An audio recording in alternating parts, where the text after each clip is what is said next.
शादी मुबारक में आज नंदिनी कहती है कि प्रीति चाहे कितनी कोशिश कर ले लेकिन वो केटी को उससे नहीं बचा पाएगी।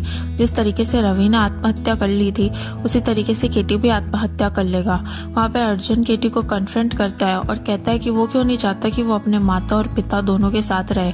केटी उसे प्रीति को अपनी माँ के तौर में एक्सेप्ट करने को कहता है जिससे अर्जुन मना कर देता है। वो कहता है कि उसकी माँ केवल नंदिनी है और नंदिनी की जगह कोई भी नहीं रह सकता। कुशाला सोचते हैं कि मकर संक्रांति के त्योहार पे उन्हें अर्जुन को एक ज़मीन गिफ्ट देनी चाहिए।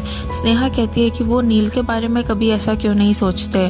कुशाला खुलासा करती है कि क्योंकि नील टिपरेवाल खानदान का खून नहीं है इसलिए उसे ये सब पाने का अधिकार भी नहीं है, जिसे सुन के स्नेहा बहुत ज़्यादा दुखी हो जाती है।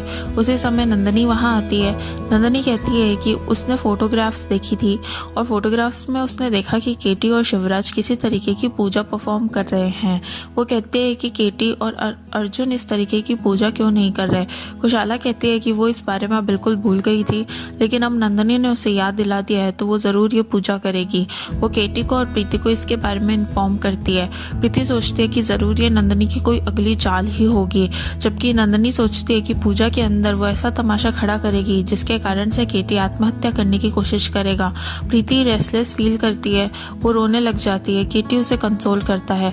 प्रीति उसे रक्षा कवच बांधती है और कहती है कि ये उसकी रक्षा करेगा। केटी कहता है कि उसे इस रक्षा कवच की ज़रूरत नहीं है क्योंकि उसके पास में प्रीति जैसी पत्नी है और नंदिनी उसके खिलाफ नहीं लड़ सकती क्योंकि प्रीति उसे प्रोटेक्ट करने के लिए है।